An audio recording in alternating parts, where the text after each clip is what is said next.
Kailangan mo ba ng Finally. intro? Nakita na rin ako. Oh! Ang bongga, parang level na ni Ate V. Nung natanggap mo yung invitation sa Contrabida Academy, nagkaroon tayo ng ano dyan eh. Diskusyon? Hindi naman pala ako full contract doon. Hindi pwedeng wala ka doon. Ikaw ang premyadong kontrabida ng henerasyon ninyo.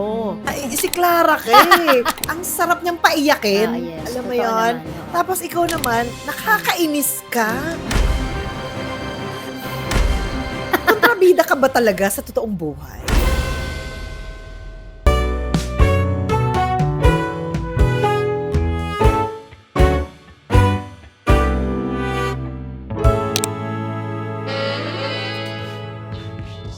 I am the future of the world. I am the hope of our nation. I am tomorrow's future.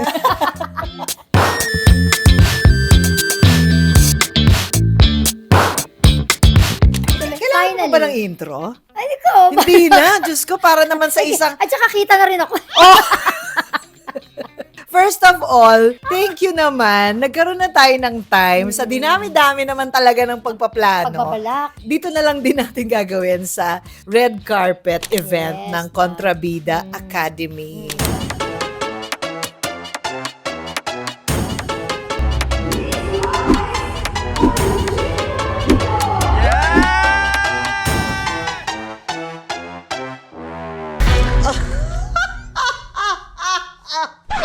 So bilang Contrabida Academy mentor ka dito, congratulations kasi nakita ko yung bonggang-bonggang Star Magic welcome sa'yo, contract signing. Sabi ko, minessage ko talaga si Gladys Reyes. Sabi ko, Lala. Sabi, ang lala nitong parang production design, lahat-lahat. Sabi ko, ang bongga, parang level na ni Ate V. grabe ka naman.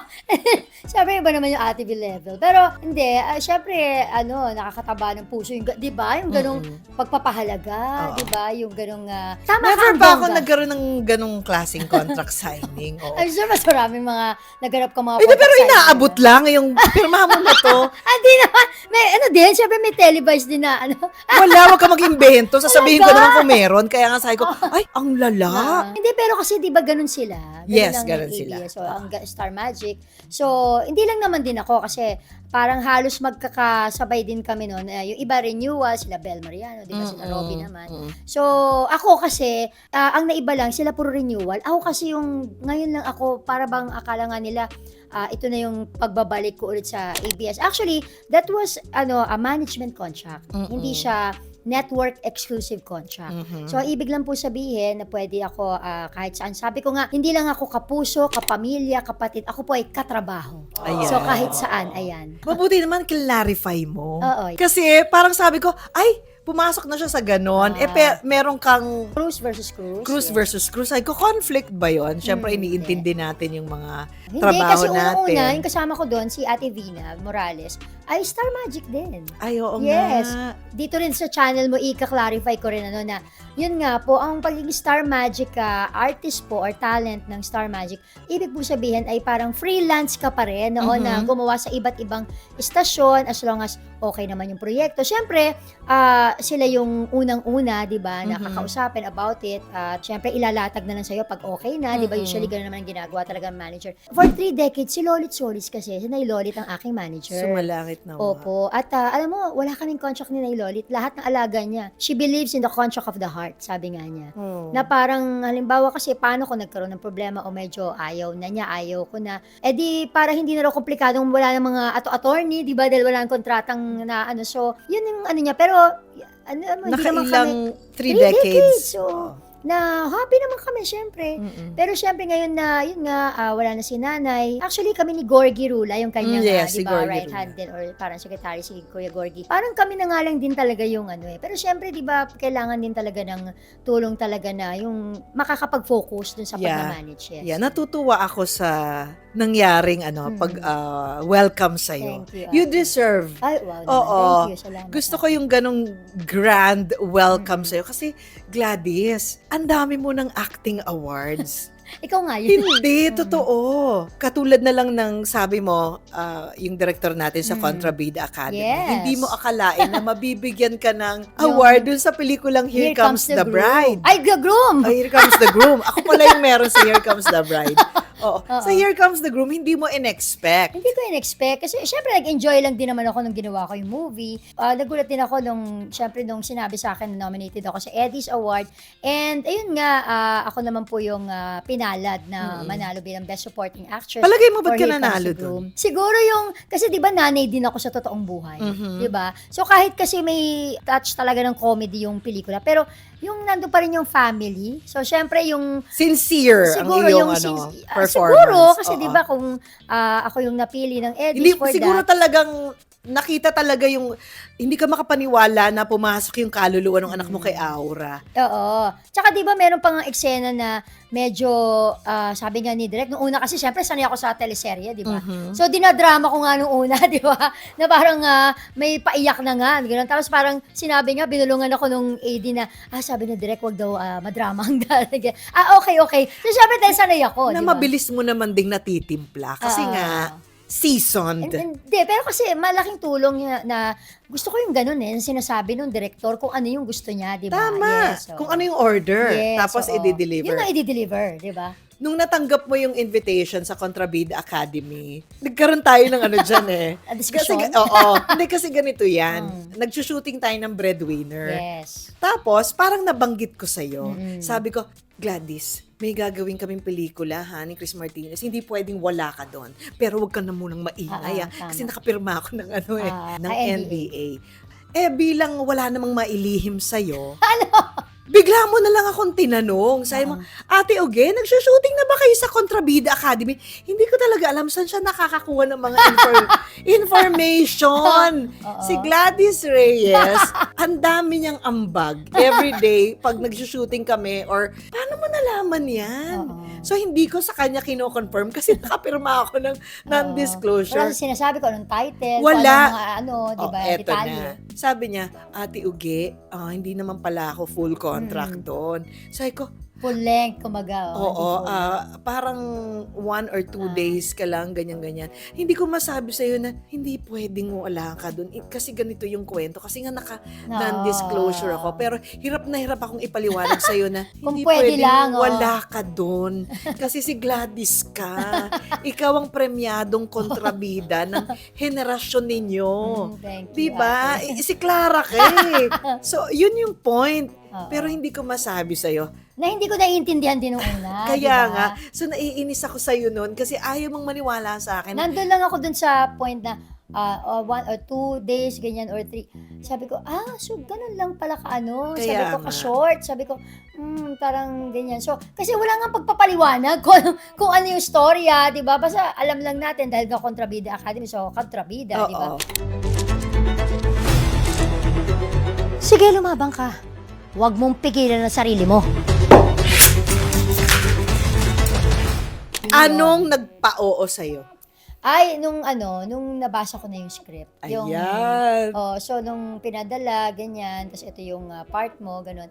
Sabi ko, so parang ang dating pala kumbaga parang dean, di ba? Parang mga Oo. ganun, mga professors, dean, ganyan, na magbe-mentor nga ng kay Barbie, di ba? Sa academy. Sa academy. Doon ko naintindihan kung gaano ka-importante. Exactly. Oo, Plus, nung nalaman mo, sino ba yung mga iba pang mentors? At saka plus, I wanted to work with Direk Chris din naman, di ba sinasabi ko sa'yo? Yes, lagi. Sa And the Breadwinner, sabi ko, sana magka-work ulit kami ni Direk Chris. Tapos sabi mo, dun ka na Yes, dun ka muntik madulas. Sabi mo, Ah. naku, basta, Gladys, Oo. sabi mo ganyan Hindi Oo. pwedeng wala ka. Yun yung natandaan ko In sinabi fact, mo. Gladys, ikaw ang unang-unang pangalan na sinabi ni Direk Chris. Alam mo ba? Talaga? Yes. So, kaya ako, bakit hindi mo tatanggapin? Ah. Hindi ko naman maipaliwanag pa.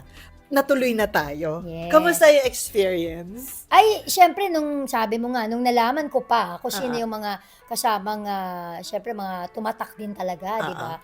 na kontrabida. At syempre, iba, mga senyora na talaga natin, di ba? Yes. Like Tita Celia Rodriguez. Exciting na looking forward ako doon sa parang reunion natin. Kasi bibihirang pagkakataon talaga. I've worked with Tita Celia, syempre sa ibang mga serye, pero hindi yung kasama pa si Ate Chik Chik, si Ate Jid, di ba? Yes. Ando pa si Ate Pinky, so nandun pa sila Dimples, ando pa si Baron, di ba? Ando Grabe, pa si no? Tito Res, Tita Odette, di ba? Of course nga si Tita Celia, di ba? Maylene. Maylene, yes. So, paano mo pa imimiss yung Pillars. gano'n, di ba? True. Yung ganong pagkakataon. Na kapag iisipin mo, oo nga, no? Kasi like si Maylene, as Sally, di ba? Yung mga tumatak talaga na ano nila. So, syempre, si Ate Jean sa Pangako Sa'yo, Ay, di ba? oo. Madam Claudia. So, kaya sabi ko, okay, doon ko lalong gets na yung idea ni Direk Chris na gusto niyang pagsama-samahin lahat Kasi ng walang point nagtumatak. yung academy kung walang credibility yung mga mentors. So ikaw, bata ka pa lang, nakitaan ka na talaga na husay sa pagiging kontrabida. Naisip mo ba na ito na lang ang magiging role mo habang buhay?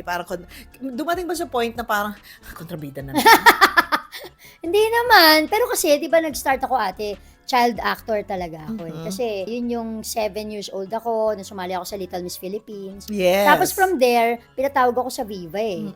Tapos naghahanap sila ng anak ni Ate V para sa alias Baby China. Yes. So, ang role ko lang, parang screen test lang yun. Sa ending lang ako papasok, lalabas si Ate V sa kulungan, tapos paghahalikan lang ako dahil miss na miss niya yung anak niya. Oh. Pero, kahit na ganun lang, pina-attend ako ng acting workshop kay Direk Marilu Diaz Abaya. Tapos ang classmate ko noon, hindi ko pa naiintindihan na ang classmate ko noon ay si Ate Shawi, si Kuya Ipe. Yung gano'n, ako lang yung bata. Tapos sila Malua de Guzman, ganyan. Tapos pag sumigaw si Direk Marilu Diaz Abaya na, Rambol! Tinitingnan, hindi ako in-instruction ng kahit ano. Oo. Tinitingnan niya kung anong reaction ko. Which is yung natural reaction ng bata na pag nagkakagulo sa paligid, iyak lang, di ba? Kasi naguguluhan ako, ano nangyayari? Tapos iiyak. Ayun pala yung gusto niya makapture talaga. So pati yung eye contact, ayan, kaila Direk Marilu Diaz Abaya. Kaya wala sa hinagap ko na yung kontrabida talaga yung magiging pattern. Kasi after that, I think my very, very first kontrabida was Muling Buksan ng Puso with Ate V pa rin and Mr. Dindo Fernando. Ito full length na to, ate. Anak na talaga ako ni Ate V tsaka ni Dindo Fernando. And doon, isa akong galing sa Amerika na itinago Paano yung kay galing Ate sa V. Amerika? Ganon. Galing sa Amerika, galing sa Amerika na itinago kay Ate V. So, let me go! Ganyan ang mga dialogue. Ay, English. brat! Let me go! Hindi naman kita kilala eh. Ganon. Kasi pilit akong hiniyayakap ni Ate V. Kasi nga, galit si Dindo Fernando. So imagine yung mga naka-work ko pa sila, di ba? Mr. Grabe. Dindo Fernando, Oo. ganyan. Doon din ako nakakuha ng my very first nomination from Film Academy of the Philippines. So, Kita for mo Muling na. Buksan ng Puso. Ayan. Tapos, naging anak ako ng mga action stars. Like, Kuya Ronnie Ricketts, ayan, si Kuya Ipe. Viva ako noon. Tapos hanggang sa, yun yung awkward stage na dumating. So, parang feeling ko, alanganing bata pa ako. Alanganin naman bigyan love team kasi parang alanganin niya. So, sabi yun yung kagandahan na yung guidance talaga ng parents kasi sabi ng mama at papa ko, ibig lang sabihin yan, talagang mag-focus ka sa pag-aaral. Kaya talagang natapos ko, ganyan yung hanggang na pa-high school na ako and all, hanggang sa dumating yung Mara Clara. Ayun. Doon sa Mara Clara, si Judy Ann, Siyang Mara. umpisa pa lang, nakikitaan na parang bida, no? Pabida. Mhm. Hindi pabidang pabida, ha? Ibig ko sabihin, Hindi bida-bida. ibig ko sabihin, ang sarap niyang paiyakin. Yes. Alam mo Totoo yon. naman, oo. Tapos ikaw naman, nakakainis ka. Yung naapektuhan ka ba? Yung parang, yung kontrabida ka ba talaga sa totoong buhay? Sabi nga ni Direk kanina, kung kailangan. Ah! Yes. May mga ganung moments ako Yes! na lumalabas ang pagkakontrabida ko sa totoong buhay kung kailangan. Oo. I guess, alam mo, mas mataas yung tolerance ko pag ako, yung Oo, medyo kakantiin or babash or ano, medyo mahaba pa yung pasensya ko. Pero wag na wag yung pagmahal ko sa buhay. Syempre, mga Kahit anak, kaibigan asawa, mo, no? kaibigan, I'm Oo very nga. protective. Grabe. So doon ako yung, si Lolit minsan sasabihan niya ako, choose your battle, parang ganyan. Hindi, parang ganyan, Nay. Hindi naman ako kaibigan ko yun eh, parang ganyan. So ako yung nakakapag-react on their behalf, ganyan. So lumalabas minsan yung ganun. Dahil dyan, Ano yan? magkakaroon tayo ng laro-laro. Galing. Para mapatunayan. mapatunayan. Yes, para mapatunayan natin na si Gladys ay kontrabida nga ba sa totoong buhay? Sige. Tingnan lang natin kung So, ano yan laman yan, ate? makikita mo, babasahin natin. Okay. O sa mamimili ka. Sige. Oo. Okay. Ay, nag-abala. Okay, so ito na. Who would you fight with or slap if you are in a fictional world, in a fairy tale, or a movie? Sino ba yung gustong-gusto mong sampalin na napanood mo sa pelikula o sa fairy tale? Yung nagbigay ng ng apple kay Snow White, syempre yung witch, di ba? Sasampalin mo Oo, yon? sasampalin ko yun. Iduduyok-duk ko talaga sa, ngungud-gud ko talaga. Tapos syempre, di ba, dahil sa kanya. Hindi ba parang kakaibiganin mo yun? Hindi, kasi nga hindi naman ako kontrabida sa totoong buhay, di ba? So yun, yung witch na yun. Kasi ang parang gusto ko. feeling mo, Kundi dahil sa kanya, di ba? hindi makakatulog. Oo, yes. Ay, teka lang, Snow White ba yun? Oo! Hindi, nung nakakain siya ng mansanas, Snow White, tama? nakatulog Okay, siya, oo. tapos kinis Kasi siya. nakakalito naman kay Sleeping Beauty. Nakatulog naman si Sleeping Beauty dahil Natusok. Yes, Okay. natusok. Okay, yun. Ah, hindi siya totoong kontrabida. Okay, some next. more. Yan. Yes! Ito naman. Malapit sa'yo. Okay. Yeah. Do you have any toxic traits you're not proud of? Toxic ba? O siguro yung hindi lang ako proud na trait. Siguro yung medyo may pagkamabagal ako, yung ganyan. So there are times talaga na nililate ako. Pero I try talaga my best na pag tapings or shooting, syempre pag sa work, na syempre on time or before pa nung call time, nandun naman ako. Pero yung sa mga personal kong lakad, yun isa sa akin nabubuwis to asawa ko. Kasi yung ang bagal ko talaga, ang tagal ko maligo, yung ganyan. Tapos kasi parang feeling ko, ang dami kong iniisip. Tsaka siguro yung kahit walang taping, nainis ako yung hindi pa rin ako makatulog ng maaga. Yung gano'n. So yung body clock ko, nahirapan mag-adjust Okay. sa mga puyat ko sa work. So yung bilis mong magsalita, siya namang ikinabagal mong kumilos. Ganun ba? Hindi nagmamatch, di ba? Tsaka ba't ka nag-iisip sa loob ng banyo? Hindi, kasi syempre nagkukusap sa mga kalamansi doon, mga ganun, sa underarm, mga ganyan, oo. Kaya matagal. Kaya tapos ko, amoy kalamansi, magpasok ang asawa ko, may buto-buto. Bakit ka? Totoo nga. Natatawa Ay, ang ako dun tagal. sa routine. Oo, hindi. Totoo ba? Oo, syempre sa mga siko, ganyan. Araw-araw So, ka bang nagkakalamansi? almost, yeah. Oo. Kaya nga, siguro minsan nalilate talaga ako sa lakad. So, naiinis ba siya? Naiinis siya na, Christopher? yung pagka yung, halimbawa, ganitong oras, imimit natin yung, sister-in-law ko, ganyan. Tapos ako, paalisan sa sasakyan na sila lahat, wala pa ako, yung ganun. Diyos ko. So, pero yung mga anak ko, medyo sanay na rin sa akin, yung Oo. ganyan. Pero, yun nga, yung tinatry ko. Tsaka kasi, dahil late nga ako makatulog, so hindi talaga ako morning person. Oh. Pero ngayon, alam mo, proud ako isabihin na, yung asawa ko napakaganda talagang sa akin, influence. Oo. Kasi, in-encourage niya akong bumalik sa gym, di ba? Para mas nakita ko active. yung video mo. Yes, ate. Kasi, as we age, syempre, di ba? Mhm. Hindi lang naman yung bonus na lang yung gaganda yung katawan mo, di ba? Mm-mm. Pero yung more of yung strengthening, Right, toning, oo. tsaka yung discipline. Ah. Kasi dahil doon, morning, nakakapag-jog ako with them, Ay, ganyan, very good. nakakapag-walking. Congratulations. Kasi di ba yung circulation din ng blood. Oo. After that, diretso na lang dun So, sa gym. sumusunod ka sa asawa mo. Oo naman. Sa Bible naman yan, di ba? Be submissive. Pangalawang tanong na po yan na nagpapatunay na hindi talaga siya kontrabida. Ito na. Okay. Okay. Ano naman yun? Pangatlo, meron ka bang mga upcoming projects na parang excited ka na gawin at pero kinakabahan ka or parang Yes, kaya oo. ko ba? Parang Yes, ganon? oo. As a matter of fact, baka this October, Oo. ipapalabas na yan. Yes, ang aming movie rin na ginawa, Oo. musical, na pinamagatang. ito ba yung kulot-kulot ka? Oo. na pinamagatang The Heart of Music. Yon. Kasi, Pero syempre, tapos na, nagawa mo tapos na, ate. Kontrabida ka ba doon? Hindi. Kaya nga, proud ako kasi, syempre, bihira ako yung ginagawa, di ba? Na hindi naman ako kontrabida. Actually, parang, sobrang bihira. Kasi dati pang ginawa ko yung parang Anak ng Dilim, ganyan yung sa Oo. Regal, na parang inspired from Carrie, di ba? Yes. Pero ito, this time, family, drama, na may musical. At Kumanta ka? Ang mga kasama ko lang naman, Robert Senya, Ay. Isay Alvarez. Tinuruan mo ba Kaya, sila? Oo. kaya dahil doon, kaya naman ako, di ba? Talaga nag-voice lessons ako. At the same time, kahit nag-crash ako sa piano, ganun. Kasi may eksena magpa-piano.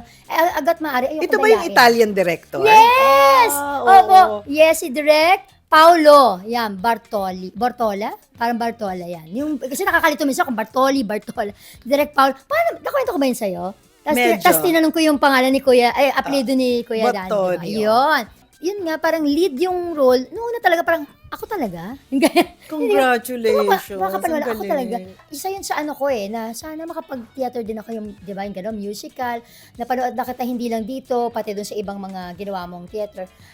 Hindi pa ako nabibigyan ng chance talaga para mag-portray sa, yung pala, mauuna pa sa movie na musical. So, fan ako ng mga Sound of Music, mga ganyan na musical, di ba? Kaya, ito yung excited ako, pero kinakabahan. Yun, sa The Heart of Music. Abangan nyo po yan this October na po. Oh, saan ba papalabas ito? Siyempre sa cinemas. Very So, good. ang premiere night na, sa SM Mega Mall. Yes, Cinema 2. Tama, ikaw ang lead. Yes, ate. Oh my God! Mabait ka ba dito? Sobra, oo. At marami akong alaga. Yung mga ganon. Oh, parang oo. Sound of Music nga. Yes, parang, pero syempre, may twist na, no? Hindi naman kamukhang-kamukha na sa Sound of Music. Tsaka all original na composition ang mga songs namin dito. Ay, At yung Filipino, kaya promoting Filipino, music. Diyos, Yan. marami kang pasabog. Again, see? Hindi lang siya basta kontrabida. Musical bida pa siya. Ayan na, ate. Okay. Gusto mo to, ha? Nagmamadali ka. How would you describe an almost perfect day? Alam mo naman na hindi naman perfect lagi ang buong Yes, araw, oo. no? Or almost perfect trip, almost perfect working environment. Almost perfect day is spending time, of course, with my family. At the same time, yung alam kong productive yon, di ba? Na probably meron din akong work ng araw na yun, pero hindi naman whole day, kaya nakapag-spend pa ako ng Ayun, family time. very good. Parang ikaw, di ba, excited ka laging umuwi? Yes. Minsan, alam nyo, kami pa-advise yung bad influence sa kanya. Kami pa yung, uwi ka na? Pero siya excited pa siya kagad. Ay, gabi na, uwi na ako, ganyan. Gabi naman na talaga eh. So, kasi kami parang gusto pa namin siya makapagkwento. Hindi na, gabi na, hindi tayo kakain. Doon ako, gusto ko na umuwi. So, sa akin gano'n, yung para bang work, di ba, and play at the same time. Tapos, you get to spend time with your family. Yung almost perfect day sa akin yun. At syempre, yung laging safe lahat, di ba? Minsan may mga ginagawa kang eksena na, halimbawa yung parang, di ba yung lagi tayong pagbabaril ka sa eksena, di ba? Nakakatakot yung mga ganun. Na baka magkaroon ng aksidente, ganyan. Ay, oo, Kaya ayaw malaking natin. tulong na before that, or any other, kahit walang delikado eksena, yung you pray, di ba? Yes. Siyempre, mag-pray para doon sa maging productive, maging safe yung araw.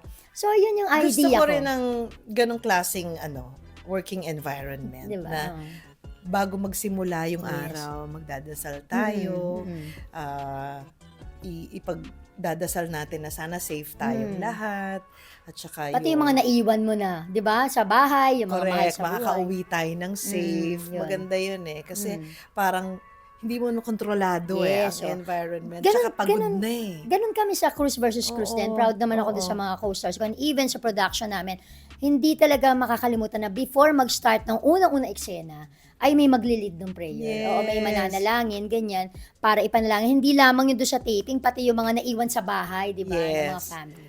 Ano naman para sa'yo ang almost perfect nation? Nation? Yes. Itong Nation ating bansa. Oo, almost perfect. Di ba, sabi mo nga, wala naman perfect. Pero yung almost perfect for me, syempre parang sa ngayon, parang hirap di bang ma-achieve yung sana wala nang paghihirap, di ba? Walang kahirapan, walang krimen, Yeah. di ba? Almost perfect sana, di ba? At sana lahat may trabaho, di ba? Lahat may maayos na tirahan. At sana lahat ay meron ding benefits sa kalusugan, di ba? Kung may magkakasakit. Lalo na health is wealth, di ba? Yun nga, yung sana mas maging maayos, di ba? Yung matuloy ang mga proyekto na makakatulong, di ba? Siyempre sa pamumuhay ng bawat Pilipino, importante kasi yan, di ba? Na kapag may inumpisahan, tinatapos, di ba? Almost perfect. Almost! Kaya naman si Derek, di ata nakikinig. Gusto mo pa? Hindi ba natin lahat babasahin? Ang dami nito. 50 to. Ayun naman. Okay. Isa pa. Ayan. Okay, Gladys Reyes. What 3 words would best describe you? 3 words lang Try mong i-control ang sarili mo Siyempre siguro una, palaban. Kahit on and off cam siguro, no? Palaban. Kayo na lang bahala mag-isip kung palaban saan. Pero siguro dahil sa 32 years na kami ng asawa ko, alam nyo na. Kung ano rin palaban yung ibig sabihin. Di ba? Pagkatapos ng Oo. 4 na Yes, anak. oo, di ba? Kailangan always palaban. Diba? Kasi Okay. siyempre, di ba? Parang hindi na, may hinahanap. Wala na nga hanapin Oo. pag gano'n, oo. Alam mo, mabibigyan ka ng ibang role dahil dyan. Ano? Woo! Basta direct hanggang dito lang. Hanggang dito lang kayo ko ipakita direct ha. At saka legs lang, yun lang. Oo, yung mga nilalagyan ng kalamansi. Oo, yung mga kilikili, mga Conservative yan. conservative. Hindi, palaban in such a way, kasi ako din talaga, sabi ko nga, kaya ko itolerate kung medyo may mga agrabyado sa akin, pero hindi yung sa pamilya ko, wag sila, yung gano'n. So, isa yun, palaban. Ano pa ba? Siguro yung faith, napaka-importante sa akin nun. No? Faith, being faithful, di ba? Hindi lang sa partner mo. Siyempre, yung pagiging faithful mo dun sa yung pananampalataya Religion, talaga, yeah. yes, sa religion. And, ano yan isa yun sa talagang pinaninindigan ko na, for example, medyo may taping or shooting, ganyan. Kahit na may anticipated, church service, pero kung parehong may work ka nung araw na yan, hindi kasi talaga pwedeng hindi mag-church. Kasi 1 hour lang ko naman yun. yun sa amin. Nakita Yung ating ko yun. breadwinner. Yes. Opo, pinakiusap ko talaga kay Direk Jun yun kasi ang kukunan yun po yung 14-minute Yes. na confrontation, Yeah. di ba? And I think nag-break muna, ganyan. Kasi yung church namin sa likod lang eh. Dadaan naman sa po yan maayos na pakikiusap rin naman, di ba? Tsaka And- napaka-understanding naman ng set Yes, na yun. opo. And alam naman din na even we're out of the country, ganun din naman talaga kahit nasan kami. So yung faith, actually number 1 nga yun yung faith Actually, dun sa pagiging palaban, no, bilang yung siguro family-oriented. Oh. Because siguro bata pa ako, dahil panganay siguro ako, ate, nandun talaga yung gusto ko, minsan sabi ng asawa ko, may pagkaano ka hero syndrome. Yung gano'n, yung parang you wanted to save everyone, you wanted to do everything for your family, for your loved ones. Pero sa akin, hindi kasi ako nauobligang gawin yon because I like it. Di ba? Yung sa akin, hindi ako napipilitan. Gusto ko yan, masaya ako. Matulungin. Ay, siguro, parang gano'n. Very generous. And kaya ka blessed na blessed. Sa lahat ng mga sinagot mo, Gladys, hindi ka kontrabida. Oo nga, no? Hindi ka kontrabida. Isa kang magaling na tao at magaling na artista. Salamat, ate. Yeah.